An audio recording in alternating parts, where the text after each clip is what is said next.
একটা দুইটা দিন যাওয়ার পর হঠাৎ করে আমি আমার বিবিরে বললাম, আমার মেয়েটারে সাজায় দাও, তার নানার বাড়িতে নিয়ে ঘুরে আসবো। আমার বিবি সাদা মনে সরল মনে আমার মেয়েটারে সুন্দর করে সাজায় দিছে। আমি আমার মেয়েটারে কোলের মধ্যে নিয়ে তার নানার বাড়ি যাওয়ার কথা বলে তার নিয়ে বের হয়ে গেলাম। রাস্তা দিয়ে যাইতে যাইতে হঠাৎ করে একটা সময় পর আমার মেয়েটারে নিয়ে আমি রাস্তা যখন পরিবর্তন করলাম, আমার মেয়েটা ডাক দিয়া বলে, বাবা আপনি কোন রাস্তা নিয়ে যান বাবা? কারণ আমি তো আগেও নানার বাড়িতে গিয়েছি, নানার বাড়ির রাস্তা তো এইটা না। আমি আমার মেয়ের কথার কোনো জবাব দিলাম না, বরং আমার মেয়েটার দিকে তাকায় আমি চুপ করে রইলাম, সামনের দিকে আগাইলাম। এমন একটা জায়গার মধ্যে গেলাম, মানুষ নাই, প্রাণী নাই, কোনো প্রাণীর কোনো অস্তিত্ব নাই, এমন একটা জায়গার মধ্যে চলে গেলাম। আল্লাহু আকবার। ওই জায়গার মধ্যে যাওয়ার পর আমি আমার মেয়েটারে কোল থেকে নামাইয়া হাতের মধ্যে একটা অস্ত্র নিয়ে মাটি করা শুরু করলাম। মাটি যখন করে মাটি কোদাল দিয়া খুঁড়লে ছিটে কি ছিটে না? ছিটে না? মাটি যখন চিটা চিটা আমার দাড়ির মধ্যে আসে, আমার শরীর যখন ঘেমে যায়, আমার মেয়ে তার ছোট ছোট হাত দিয়ে আমার ঘামগুলা মুছে দেয়, আমার দাড়ি হতে সে আমার দাড়ির ধুলাবালি গুলা সরাইয়া দেয়, আর জিজ্ঞেস করে, বাবা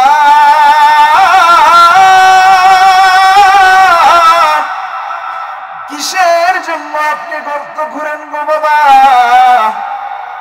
আমি আমার মেয়ের কথার কোনো উত্তর দিলাম না। আমার মেয়েটা বারবার আমার কপালের মধ্যে চুমু খায় আর জিজ্ঞেস করে, কিন্তু আমি কোনো কথার কোনো জবাব দিলাম না। আমার মেয়েটারে গর্ত খোঁড়া শেষ করার পর আমি বললাম, মা দেখো তো বাবা কেমন গর্ত করছে, একবার উকি দিয়া দেখো। আমার মেয়েটা সাদা মনে সরল মনে গর্তের পাশে যাইয়া নিচের দিকে যখন তাকায়, ওই নিচের দিকে তাকানোর পরে আমার মেয়েটার মুখের মধ্যে মুচকি আসে। আমার মেয়েটা যেন আমারে কি বলবে। আমি আমার মেয়েটারে পেছন থেকে এমন জোরে একটা ধাক্কা মারলাম, এক ধাক্কা ছুটে আমার মেয়েটা গর্তের মধ্যে পড়ে যায়। আমা সাল্লাইতা আলা ইব্রাহিম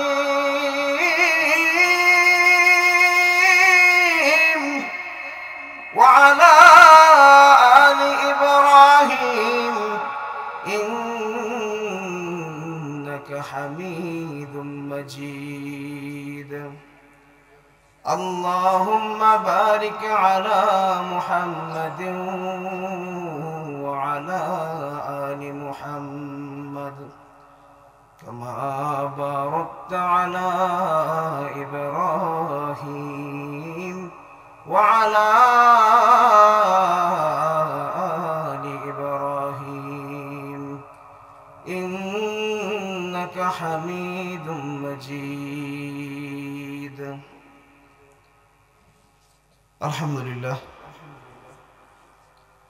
হেরার আলো ফাউন্ডেশন একটি ইসলামী সংঘের কর্তৃক আয়োজিত আজকের ইসলামী মহাসম্মেলনের সভাপতিত্ব করছেন হযরত মাওলানা জয়নুল আবেদিন সাহেব, প্রতিষ্ঠাতা পরিচালক জামিয়াতুল আবরার দারুস সালাম মহিলা মাদ্রাসা মন্ডলছেন। প্রধান অতিথি হিসেবে যিনি আসন অলঙ্কৃত করবেন তিনি হচ্ছেন জনাব মোহাম্মদ মজনু খান, বিশিষ্ট ব্যবসায়ী ও সমাজসেবক, জয়দা।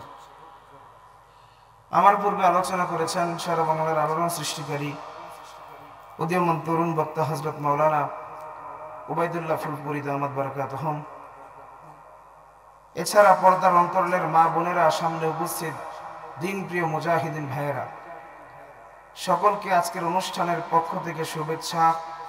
আনুষ্ঠানিকতার ভিতর দিয়ে আরেকবার সালাম, আসসালামু আলাইকুম ওয়া রাহমাতুল্লাহ। আপনারা কি রাগ করছেন? আওয়াজ তো কম কেন? আরেকবার সালাম দিয়ে উত্তর দেন তো, আসসালামু আলাইকুম ওয়া রাহমাতুল্লাহ।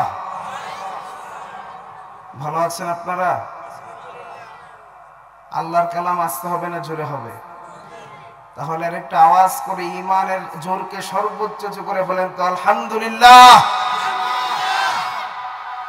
ভাইরা আমার, এখন বাজতেছে 10টা 16। আমার পরে আরো দুইজন আলোচক আছেন।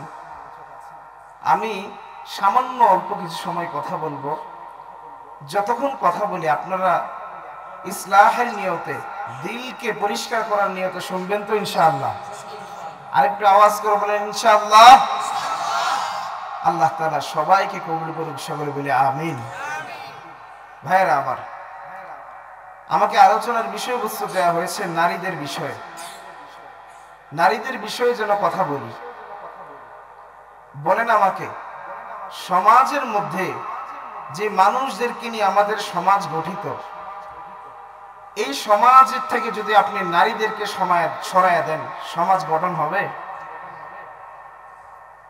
দুনিয়ার মধ্যে অর্ধেক নারী অর্ধেক পুরুষ। যদি আমরা পুরুষেরা সবাই মিলে বলি যে নারী দুনিয়াতে থাকারই দরকার নাই, শুধু পুরুষ থাকবে, সন্তান আদি আসবে কেমনে? ঠিক কিনা? তার মানে নারীরা অত্যন্ত গুরুত্বপূর্ণ একটা জাতি, গুরুত্বপূর্ণ একটা শ্রেণী, যাদেরকে ছাড়া আমরা আমাদের সমাজটাকে পরিপূর্ণাঙ্গ করতে পারি না, নিজেদেরকে পরিপূর্ণাঙ্গ বলতেও পারি না। এই নারীদের একটা সময় ইজ্জত ছিল না, সম্মান ছিল না, দাম ছিল না। ইসলাম আসার পর নারীদেরকে ইজ্জত দিয়েছে কি দেয় নাই? কথা বলেন, দিয়েছে কি দেয় নাই? আল্লাহর নবী বিশ্ব নবী রাহমাতুল লিল আলামিনের একজন সাহাবী দাহিয়া কালবি তার নাম। ইসলাম গ্রহণ করার পর ওই দাহিয়া কালবি রাদিয়াল্লাহু তাআলা আনহু একদিন অধর নয়নে কান্না করতেছেন। এমন ভাবে কান্না করতেছেন, মুসলমান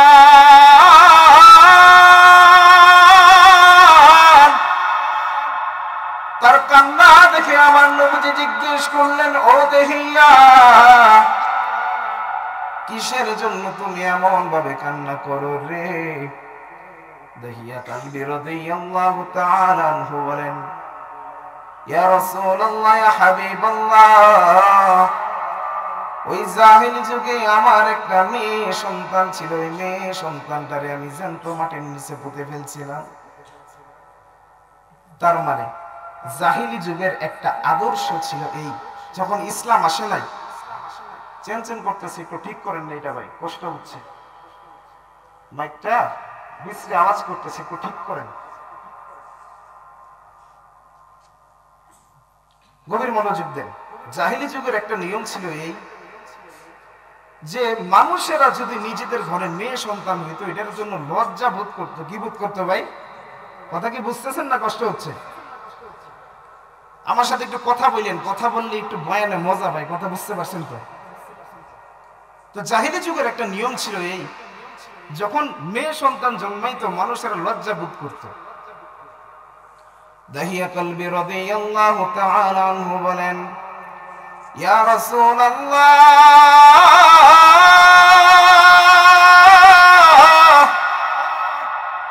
আমার একটা সুন্দর মেয়ে সন্তান ছিল গো নবী।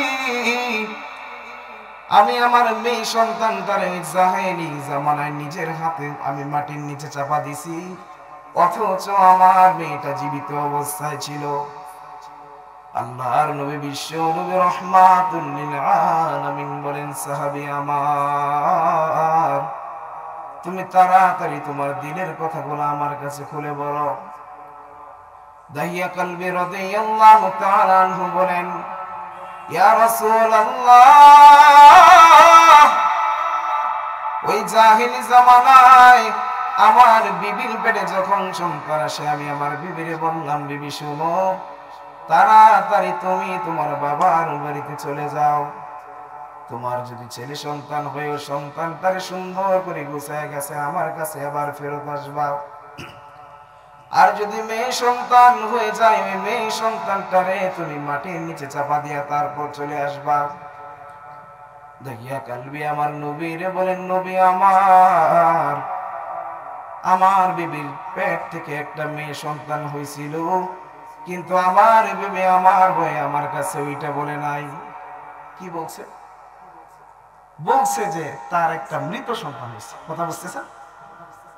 একটা মৃত সন্তান হয়েছে, এই কথা বলে দিচ্ছে। ইয়া রাসূলুল্লাহ,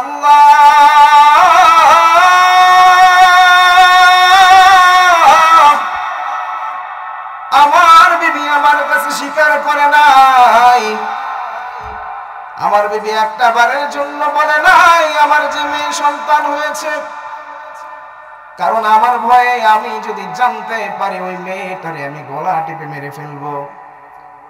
এই জন্য আমার বিবি আমার কাছে কিছু বলে নাই। গোপনে গোপনে 1 বছর নয়, 2 বছর নয়, টানা 6 বছর আমার চোখের আড়ালে আমার সন্তানটারে সে লালন পালন করেছে। একদিন আমি রাস্তা দিয়ে যাওয়ার সময় তাকায় দেখি রাস্তার পাশে অনেকগুলা শিশু বাচ্চা খেলাধুলা করতেছে। আমি খেয়াল করে তাকায় দেখলাম একটা বাচ্চার গায়ের রং আমার মতন, ওই বাচ্চার ব্রু গুলা আমার মতন, হাত পা সবকিছু আমার মতন। ও মুসলমান, একটা কথা বলেন, আমাদের সন্তানেরা বাবার মতো হয় কি হয় না?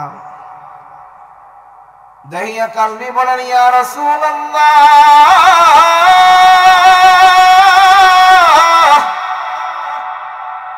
আমি আমার মেয়েটারে চিনে ফেললাম। আমার মেয়েটার হাতের মধ্যে ধরে বললাম, চলো তোমার মায়ের কাছে যাই। কার কাছে? তোমার মায়ের কাছে নিয়ে যাই। আমার মেয়েটার হাতের মধ্যে যখন আমি ধরলাম, তার চোখের ভাষা বলে দেয় আমি তার বাবা। আমি আমার মেয়েটারে তার মায়ের কাছে নিয়ে যাওয়ার পরে আমি আমার বিবিরে জিজ্ঞেস করলাম ধমকের সুরে, ও বেবি, সত্য কথা বলে এটা আমার মেয়ে নাকি? আমার বিবি কান্না করতে করতে বলে, হ্যাঁ স্বামী, এটা অন্য কারো সন্তান নয়, এটা আপনি দাহিয়া কালবির সন্তান, আজ থেকে বহু বছর আগে যার জন্ম হয়েছে। ও স্বামী আমার, আপনার বই আপনার কাছে বলি নাই, কারণ আপনি যদি জানতে পারেন আপনি আমার মেরে মেরে ফেলবেন। দাহিয়া কালবি বলেন, রাসূলুল্লাহ, আমার শরীরটা রাগে খুবই ফেটে পড়তেছিল, কিন্তু আমি কিছুই বললাম না, একটা আওয়াজ করলাম না। আমার বিবি মনে করলো আমি তার মেয়েরে মেনে নিছি, আমার মেয়েটাও মনে করলো আমি তার মেনে নিছি, কিন্তু আমি সাধারণ ভাবে রইলাম, কারণ আমি একটা সুযোগের অপেক্ষায় ছিলাম। 1-2 দিন যাওয়ার পর হঠাৎ করে আমি আমার বিবিরে বললাম, আমার মেয়েটারে সাজায় দাও, তার নানার বাড়িতে নিয়ে ঘুরে আসবো। আমার বিবি সাদা মনে সরল মনে আমার মেয়েটারে সুন্দর করে সাজায় দিছে। আমি আমার মেয়েটারে কোলের মধ্যে নিয়ে তার নানার বাড়ি যাওয়ার কথা বলে তারে নিয়ে বের হয়ে গেলাম। রাস্তা দিয়ে যাইতে যাইতে হঠাৎ করে একটা সময় পর আমার মেয়েটারে নিয়ে আমি রাস্তা যখন পরিবর্তন করলাম, আমার মেয়েটা ডাক দিয়া বলে, বাবা, আপনি কোন রাস্তা নিয়ে হাত দিয়া নিয়ে যান বাবা? কারণ আমি তো আগেও নানার বাড়িতে গিয়েছি, নানার বাড়ির রাস্তা তো এইটা না। আমি আমার মেয়ের কথার কোনো জবাব দিলাম না, বরং আমার মেয়েটার দিকে তাকায় আমি চুপ করে রইলাম, সামনের দিকে আগাইলাম। এমন একটা জায়গার মধ্যে গেলাম, মানুষ নাই, প্রাণী নাই, কোনো প্রাণীর কোনো অস্তিত্ব নাই, এমন একটা জায়গার মধ্যে চলে গেলাম। আল্লাহু আকবার। ওই জায়গার মধ্যে যাওয়ার পর আমি আমার মেয়েটারে কোল থেকে নামাইয়া হাতের মধ্যে একটা অস্ত্র নিয়ে মাটি করা শুরু করলাম। মাটি যখন করে, মাটি কোদাল দিয়া খুঁড়লে ছিটে কি ছিটে না? ছিটে না? মাটি যখন চিটা চিটা আমার দাড়ির মধ্যে আসে, আমার শরীর যখন ঘেমে যায়, আমার মেয়ে তার ছোট ছোট হাত দিয়ে আমার ঘামগুলা মুছে দেয়, আমার দাড়ি হতে সে আমার দাড়ির ধুলাবালি গুলা সরাইয়া দেয়। আর জিজ্ঞেস করে, বাবা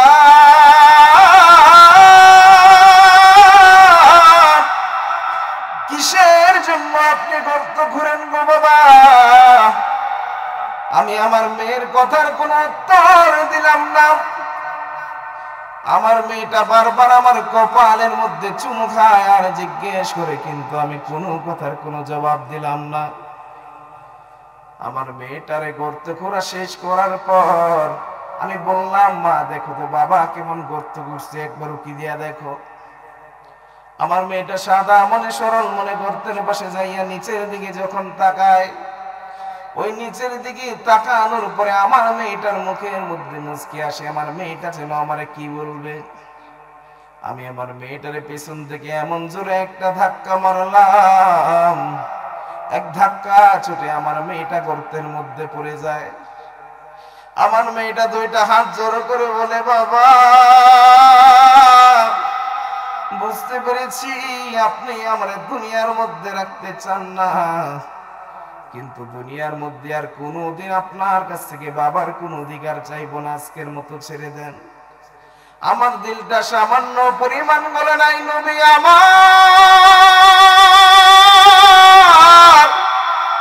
আমার দিলের মধ্যে দয়া হয় নাই। আমি আমার মেয়েটার বুকের মধ্যে বড় একটা পাথর নিয়ে মারলাম। যেই মাত্র পাথর মারলাম, সাথে সাথে আমার মেয়েটার বুক ফেটে ফিনকি দিয়ে রক্ত ঝরা শুরু করলো। আমি আমার মেয়েটার ওই গর্তের উপরে মাটি চাপা দিলাম, জনমের মতো তার বিদায় করে দিয়ে চলে আসলাম। ভাইরা আমার, জাহিলি যুগে এই বর্বরতা ছিল। মা বোনদের কোনো অধিকার জাহিলি যুগে দেয়া হইতো না। যে অধিকার শব্দ নিয়ে আজকে এক শ্রেণীর নারীবাদীরা পর্দা থেকে বের হয়ে আসতে চায়। একটা সময় ইসলাম নারীদেরকে যে সম্মান দিয়েছে, প্রাচীন জামানায় এই সম্মান নারীদেরকে দেয়া হইতো না। অথচ আজকে এক শ্রেণীর নারীরা ইসলামের বিরুদ্ধে বলে আছে না নাই? কথা বলেন, আছে না নাই? বলে ইসলাম নাকি তাদেরকে কোনো অধিকার দেয় নাই, ইসলাম নাকি তাদেরকে পর্দার ভিতরে আটকায় রাখছে, ইসলাম নাকি তাদেরকে বড় হতে দেয় না, উচ্চ শিক্ষা নিতে দেয় না। অথচ আল্লাহর নবী বিশ্ব নবী রাহমাতুল লিল আলামিন বলেন, কোন মানুষের যদি 3টা মেয়ে থাকে আমার আল্লাহ তারে 3টা জান্নাত দিবে। 3 মেয়ে থাকলে কয়টা জান্নাত? আরেকটু আওয়াজ করে কোন কয়টা জান্নাত? আল্লাহর নবী বিশ্ব নবী রাহমাতুল লিল আলামিনের কাছে একদিন একটা সাহাবী হাজির হয়ে যায়। হাজির হওয়ার পরে বলে, ইয়া রাসূলুল্লাহ মান আহাক্কু বিহুসনি সাহাবাতি। ও নবী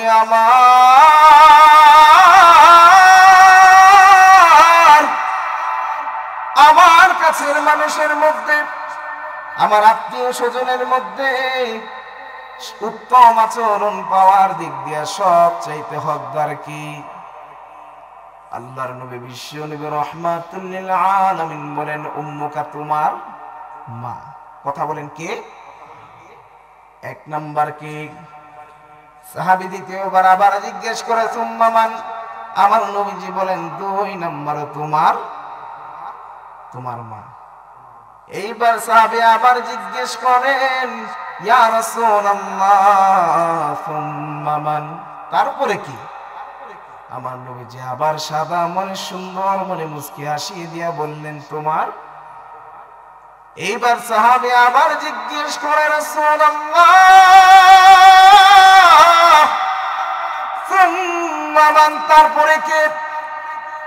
এইবার আমার নবীজি বলেন, তোমার বাবা। তার মানে বলেন তো মুসলমান, ইসলাম নারীদেরকে ইজ্জত কম দিছে না বেশি? আরেকটা আওয়াজ করে বলেন না, ইজ্জত কম দিছে না বেশি? অনেক বেশি দিছে। 1 নাম্বার, যেই বাবার 3 মেয়ে সন্তান থাকবে তার জন্য কয় জান্নাত? নারীরা যখন মা হয়ে যায়, উত্তম আচরণের দিক দিয়ে বাবা বেশি হকদার না মা বেশি হকদার? ভালো আচরণের লেভেল আছে না নাই? সবচেয়ে উত্তমটা কে পাবে? মা, তারপরে বাবা। সুতরাং আমার এই বাংলা জমিনের মধ্যে যেই সমস্ত মানুষেরা বলে নারীদেরকে ইসলাম কোনো সম্মান দেয় নাই, ইজ্জত দেয় নাই, ওই বুঝতে আমাদের বাকি নাই তারা নাম্বার সারা মুনাফিক, ঠিক কিনা? এক শ্রেণীর শিয়াল আছে যারা আমার মা বোনদেরকে উদ্দেশ্য করে টার্গেট করে বোঝায়, পর্দার ভিতরে আর কতদিন? তোমার তো জাগরণের সময় আসছে, তুমি পর্দা থেকে বের হয়ে যাও, ইসলাম তোমাকে ইজ্জত দেয় নাই। এরা মুসলিম না মুনাফিক? নাম্বার সারা মুনাফিক। প্রিয় ভাইরা আমার, বরঞ্চ ইসলাম নারীদেরকে এমন ইজ্জত দিয়েছে, মা তোমার কাজ করার দরকার নাই, তোমার হাজবেন্ড তোমার ভরণ পোষণ তোলার জন্য সম্পূর্ণ দায়িত্ব পালন করতে বাধ্য, তোমার বাবা তোমার খরচ তুলতে বাধ্য, তোমার কোনো দায়িত্ব নাই তুমি মুখরে কামাই করে খাওয়াইবা, তুমি তো সম্মানিত একজন মানুষ, তোমার তো ইজ্জত অনেক বেশি, তুমি আড়াও এসে থাকবা, তুমি পর্দার ভিতরে থাকবা, তোমাকে কামাই করে খাওয়াবে। কিন্তু তাই বলে নারীদের জন্য কি কাজকর্মকে ইসলাম হারাম করেছে? মোটেও হারাম করে নাই। কারণ আপনারা জানেন নবীজির বিবি খাদিজাতুল কুবরা রাদিয়াল্লাহু তাআলা আনহা, উনি তৎকালীন আরবের ভিতরে টপ বিজনেসম্যানদের ভিতরে একজন বিজনেস লেডি ছিলেন। যত বিজনেসম্যান ছিল তাদের ভিতরে মাথা যারা, তাদের ভিতরে একজন ছিলেন খাদিজাতুল কুবরা রাদিয়াল্লাহু তাআলা আনহা। মা বোনদের উদ্দেশ্যে কথা বলতে বলা হয়েছে। জানি না মা বোনরা কি পরিমাণ আসছেন, যারাই আসছেন যারাই শুনতেছেন তাদের প্রতি একটা অনুরোধ, মা আপনার কাজ করার সুযোগ আছে, হে বোন আপনার কাজ করার সুযোগ আছে, কিন্তু সাবধান আপনি আপনার পর্দা লঙ্ঘন করেন না। হাদিসের মধ্যে আসছে জিনা শুধুমাত্র লজ্জাস্থান দিয়া হয় না, বরং চোখের জিনা হচ্ছে চোখ দিয়া হারামকে দেখা, মুখের জিনা চোখ দিয়া জিনাহের কথা, মুখ দিয়া জিনাহের কথা বলা, হাতের জিনা জিনার দিকে নিজের হাতকে বাড়ায় দেয়া, পায়ের জিনা জিনার রাস্তায় ওই কাজ উদ্দেশ্য সাধনের জন্য নিজের পাকে ব্যবহার করা। তার মানে এই যে চোখের জিনা হচ্ছে, এটা কি এমনি এমনি হয়? এক শ্রেণীর বোনেরা মায়েরা তারা নিজেদের রূপ সৌন্দর্যকে প্রদর্শন করে। নবীজি যখন মেরাজের রাত্রিতে জাহান্নাম দেখেন, অগণিত এমন নারীদেরকে দেখা যায় যেই সমস্ত নারীরা তাদের বুকের মধ্যে আংটা লাগানো, তাদেরকে ঝুলানো হচ্ছে, এরা ছিল এই উম্মতের মধ্যে জিনাকারী নারীরা, যারা হয়তো নিজেদের রূপ সৌন্দর্যকে পরপুরুষের সামনে প্রকাশ করেছে অথবা জিনার কাছে লিপ্ত হয়েছে। নবীজি তাকায় দেখেন, তন্দুর রুটির চুলা দেখছেন আপনারা, অথবা নান রুটির চুলা দেখছেন? এমন একটা চুলার মতো বিশাল বড় আগুনের চুল্লি, ওইটার ভিতরে অগণিত নারী পুরুষ জমা ধরে আছে। নিচ থেকে আগুন যখন উপরে উঠে, আগুনের সাথে সাথে ওই নরনারীরাও উলঙ্গ অবস্থায় উপরের দিকে উঠে আসে। নবীজি জিজ্ঞেস করলেন, ইয়া জিবরাইল মান হাউলাই, জিবরাইল এরা কারা? তখন জিবরাইল উত্তর দিয়েছিল, নবীজি এরা হচ্ছে আপনার উম্মতের ভিতরে জিনাকার নারী এবং পুরুষেরা। প্রিয় হাজিরিন, জিনা বড় ভয়ানক জিনিস। যে সমস্ত মানুষেরা পর্দার দিকে গুরুত্ব দেয় না, তারা মনে রাখবেন নিজের শরীরকে প্রদর্শন করার মাধ্যমে গোটা শরীরের যেই জায়গা সে দেখাইলো সেই অঙ্গের জিনা করতেছে। এজন্য মূল কথা এইটাই, প্রিয় মা প্রিয় বোনেরা, আপনারা আপনাদের সম্ভ্রমকে এমন ভাবে রক্ষা করবেন, নিজেদের পর্দাকে এমন ভাবে হেফাজত করবেন যাতে করে কোনো পর পুরুষের নজর আপনার উপরে না পড়ে। আপনি যদি চান, চাইলেই সম্ভব, ঠিক কিনা বলেন? আপনারা যারা পুরুষেরা আছেন, আপনাদের মেয়েদেরকে ছোটবেলা থেকে শিখাবেন পর্দা কেমনে করতে হয়। আপনার বিবিকে আপনি হুকুম লাগাই দিবেন যে পর্দা ছাড়া বাড়ির বাহিরে বের হওয়ার অনুমতি আছে। পর্দা সম্পর্কে বলতে গেলে লং টাইম বলা আছে, অনেক দলিল আদিল্লা আছে, কিন্তু সময় তো কম। আমি অল্প সময়ে আপনাদেরকে একটু সারমর্ম বুঝাই দিই। রাজি আছেন তো ইনশাআল্লাহ? মুসলমান ভাইরা আমার, ওই নারীরাই এমন গুণ নিয়ে দুনিয়ার ভিতরে আসে যেই গুণ পুরুষের মধ্যে নাই। আমার উস্তাদ আল্লামা নুরুল হুদা রংপুরি দামাত বারাকাতুহু উনি একটা কথা বলেন যে নারীরা হচ্ছে অলির জাত। কিসের জাত? মেয়েরা হচ্ছে অলির জাত। বলেন, সন্তান যখন অ্যাক্সিডেন্ট করে মা আগে টের পায় না বাবা আগে টের পায়? বলেন, সবার আগে টের পায় যিনি, তিনি হচ্ছেন মা। স্বামী যদি বাহিরে পরকিয়া করে তাহলে এমন কোন বিবি আসেনি যে আকার প্রকারে বুঝে না? আছে? বরঞ্চ সবার আগে যে ধরতে পারে সে হচ্ছে তার বিবি। মূল বিষয় কি? নারীরা জন্মগতভাবে কিছু রুহানিয়াত নিয়ে জন্ম হয়। এদের ভিতরে আল্লাহ এমন কোয়ালিটি দিছে, এমন ধৈর্য দিছে, যে ধৈর্য পুরুষের ভিতরে নাই। যে ধৈর্য পুরুষের ভিতরে নাই। আমার নবীজি সাল্লাল্লাহু আলাইহি ওয়াসাল্লাম যখন হেরা গুহার ভিতরে ধ্যানে মগ্ন থাকতেন, আমার মালিককে তালাশ করতেন, ওই চিন্তা চেতনা করতেন, তখন দীর্ঘদিন আম্মাজান খাদিজাতুল কুবরা রাদিয়াল্লাহু তাআলা আনহা উনি ওই পাহাড় চড়ে খাবার পানিও নিয়ে যায় নবীজির কাছে দিয়ে আসতেন। সুবহানাল্লাহ বলেন। আপনারা হজে বা উমরায় গেছেন, কে কে হাত তোলেন? আচ্ছা, আলহামদুলিল্লাহ, হাত নামান। বলেন, হেরা পর্বত কেমন? ওইটা অনেক উঁচা না? খুব সহজ ওঠা? সহজ না কঠিন? অনেক কঠিন না? একটা পুরুষ মানুষের উঠতে গেলেও দম বের হয়ে যায়। খাদিজাতুল কুবরা রাদিয়াল্লাহু তাআলা আনহা এমন একজন নারী ছিলেন, নিজের নবীজির খেদমতে উঠে যাইতেন। উনি যখন নবীজির সাথে বিবাহ বন্ধনে আবদ্ধ হন, নিজের যত সম্পদ ছিল সবকিছুকে দ্বীনের জন্য কুরবান করে দিয়েছেন। সুবহানাল্লাহ। তো নারীরা পারে না কই?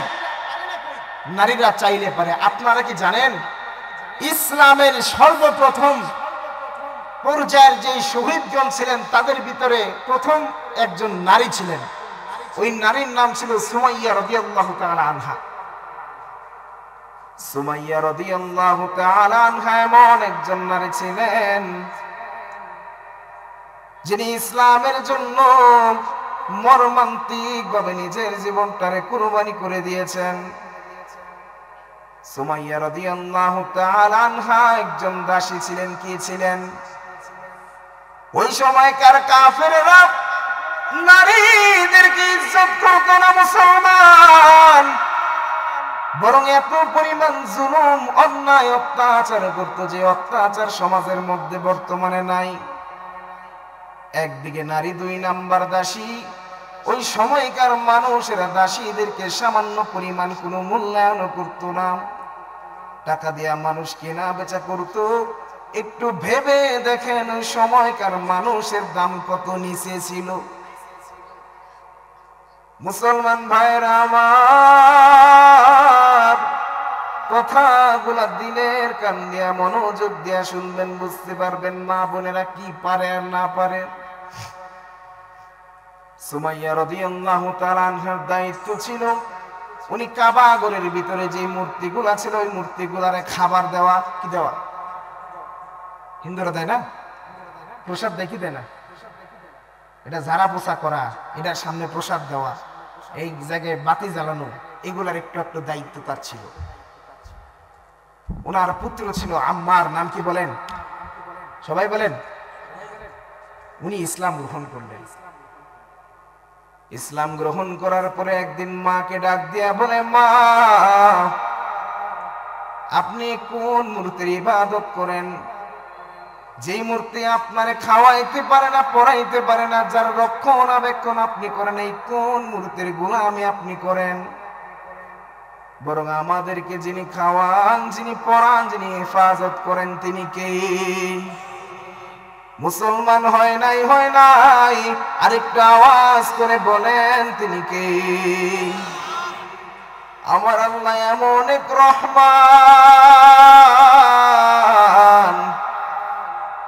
যার দয়া মায়ার ভান্ডারের কোনো শেষ নাই, ঠিক কিনা? আল্লাহ তাআলা যাকে চান তাকে সাথে সাথে হিদায়াতের দরিয়া দিয়ে দেন। ওই সময় সুমাইয়া রাদিয়াল্লাহু তাআলা আনহা ইসলাম গ্রহণ করলেন। গোটা আরবের মাঝে খবর পৌঁছায় যায় সুমাইয়া নাকি ইসলাম গ্রহণ করেছে। আরবের কাফেরেরা যে তার মালিক না, সেও আছে সুমাইয়ার উপরে নির্যাতন করে, জুলুম করে, অত্যাচার করে। সুমাইয়া রাদিয়াল্লাহু তাআলা আনহাকে এমন ভাবে শাস্তি দেয়া হয়েছে, যে শাস্তি আজকে দুনিয়ার মধ্যে বড় বড় জালেম অন্যায়কারীদেরকেও দেয়া হয় না। সুমাইয়া রাদিয়াল্লাহু তাআলা আনহাকে মরুভূমির মাটির মধ্যে শোয়াইয়া, চার হাত পা চতুর্দিকে টানা দিয়া শোয়া দিছে মরুভূমির মাটি। এজন্য আপনার আদর্শ যদি হয় সুমাইয়া রাদিয়াল্লাহু তাআলা আনহা, আপনার হাসর নাসর হবে তার সাথে।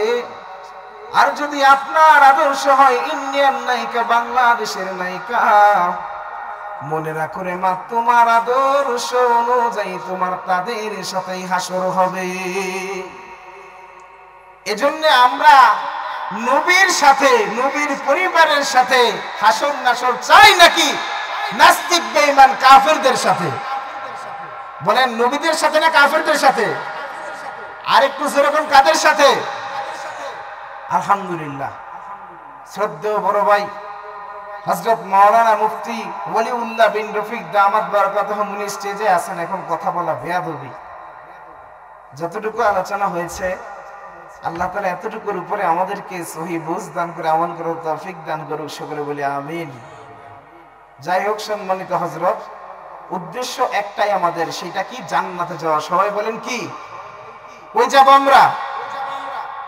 আমরা জান্নাতে যাব। আমাদের ঠিকানা হোক জান্নাত। আমাদের মা বোনরা পর্দা করুক, পুরুষেরা পর্দার জরুরত আছে না নাই? পুরুষ পর্দা করবে, নারী পর্দা করবে, সমাজের মধ্যে ইসলামের বিধান কায়েম করবে। এটাই ইসলামের মৌলিক উদ্দেশ্য। ইসলামের উদ্দেশ্যই আপনার গুনাহ খাতাকে জড়ায়া মালিকের কাছ পর্যন্ত, মালিকের সাথে একটা গভীর সম্পর্ক তৈরি করে তারপর আপনার জান্নাতের ভিতরে প্রবেশ করাবে। আমরা জান্নাতে চাই কি চাই না? কারা কারা চান একবার হাত তুলেন, লিল্লাহি তাকবীর। হয় না? লিল্লাহি তাকবীর। আজকের মাহফিল সফল হোক। বলেন সফল হোক, সফল হোক। আল্লাহ কবুল করুন ভাইরা আমার। ওয়া আখিরু দাওয়ানা আনিল হামদুলিল্লাহি রাব্বিল আলামিন। আসসালামু আলাইকুম ওয়া রাহমাতুল্লাহি ওয়া বারাকাতুহু।